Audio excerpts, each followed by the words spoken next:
اب عذاب قبر جو ہے، قبر کے اندر جو انسان کا عذاب ہے، تو وہ بھی عالم برزخ کا عذاب ہے۔ میرے رسول کریم صلی اللہ تعالی علیہ وسلم نے نا کچھ چیزوں سے پناہ مانگی ہے۔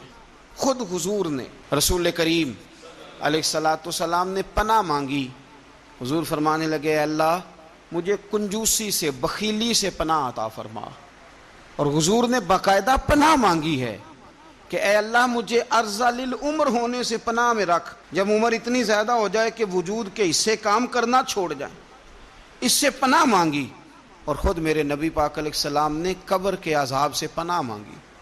یہ تعلیم امت کے لیے کہ تم بھی پناہ مانگو عذاب قبر سے۔ قبر کا عذاب برحق ہے۔ قبر کے لیے تیاری کر کے رکھنا، اپنی قبر کو یاد رکھنا، مر جانے کو یاد رکھنا۔ حضرت سعد بن معاذ رضی اللہ تعالیٰ عنہ کا جب جنازہ تھا تو صحابہ کرام فرماتے ہیں حضور نے نماز جنازہ کی امامت فرمائی تو قبر کے تیار ہونے میں کچھ دیر تھی، تو رسول کریم صلی اللہ علیہ وسلم زمین پر بیٹھ گئے اور ایک لکڑی سے حضور زمین کریدنے لگے۔ ہم وہ انتظار تھے کہ اللہ کے رسول صلی اللہ علیہ وسلم سر مبارک اٹھائیں، ہمیں کو نصیحت کریں۔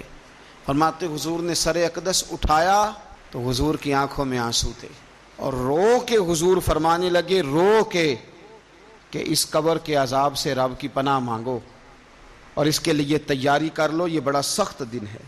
رو کے حضور نے فرمایا، رو کے۔ آج تو لوگ مذاق بناتے ہیں، کچھ فقیر صوفی درویش کہلانے والے بھی، وہ کہتے ہیں جو مولوی بتا رہے ہیں نا قبر میں بچھو ہوں گے، سانپ ہوں گے، یہ تو مولوی اپنی قبر بتا رہا ہے، ہمارا اس سے کیا لینا دینا ہے۔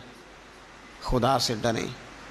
وہ چیزیں جو احادیث مبارکہ میں آ گئیں، جس سے نبی پاک نے ہمیں ڈرایا، ہمیں سمجھایا، آپ اس تنبیہ کو، اس نصیحت کو آپ اس رنگ میں لیں گے کہ مذاق بنایا جائے گا دین کا، بجائے اس کے کہ اس سے ڈرا جائے۔ حضرت سیدنا براء بن عازب رضی اللہ تعالیٰ عنہ ارشاد فرماتے ہیں کہ میں نے نبی پاک صلی اللہ تعالیٰ علیہ وآلہ وسلم سے خود اس بات کو سنا ہے۔ خود رسول کریم صلی اللہ علیہ وسلم نے فرمایا۔ حضرت زید بن ثابت رضی اللہ تعالیٰ عنہ بھی اس بات کے راوی ہیں، فرماتے ہیں ہم جا رہے تھے تو 5-6 قبریں تھیں، تو حضور نے فرمایا کن کی قبریں؟ ہم نے عرض کی یا رسول اللہ صلی اللہ علیہ وسلم یہ کافروں کی قبریں، یہ صحیح مسلم میں حدیث موجود ہے، کفار کی قبریں۔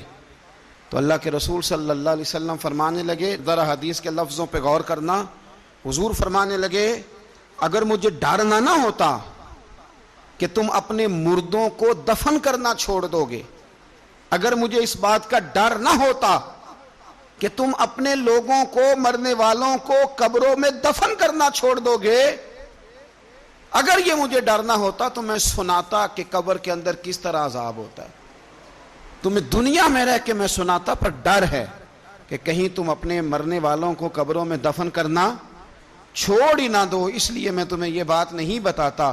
اور میرے رسول کریم صلی اللہ تعالی علیہ وآلہ وسلم نے پھر ارشاد فرمایا، اپنے غلاموں کی طرف نظر فرمائی، یہ بات کہہ کے کہ اگر مجھے ڈر نہ ہوتا کہ تم دفن کرنا چھوڑ دو گے تو تمہیں میں سنا دیتا کہ قبر میں کیا عذاب ہوتا ہے۔ پھر حضور نے صحابہ سے فرمایا چلو بھائی دوزخ کے عذاب سے اللہ کی پناہ مانگو، تو سب کہنے لگے ہم دوزخ کے عذاب سے اللہ کی، صحابہ نے کہا ہم دوزخ کے عذاب سے اللہ کی پناہ مانگتے ہیں۔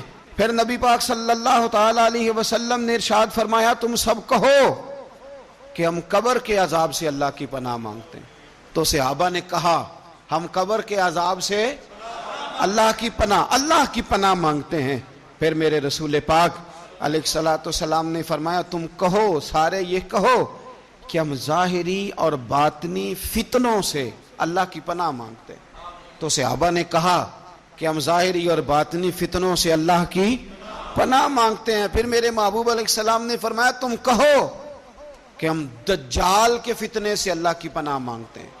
تو صحابہ کرام نے کہا کہ اے اللہ ہم دجال کے فتنے سے تیری پناہ تیری پناہ میں آتے ہیں۔ نبی پاک علیہ السلام نے یہ الفاظ کہہ کے، یہ بات بتلا کے ہمیں سمجھا دیا، ہمیں قائل فرمایا محبوب نے کہ یاد رکھنا، اس بات کو اچھی طرح سمجھ لینا کہ اگر مجھے ڈر نہ ہوتا کہ تم اپنے مردوں کو دفن کرنا چھوڑ دو گے تو تمہیں بتلا دیتا کہ قبر میں کتنا سخت عذاب ہوتا ہے۔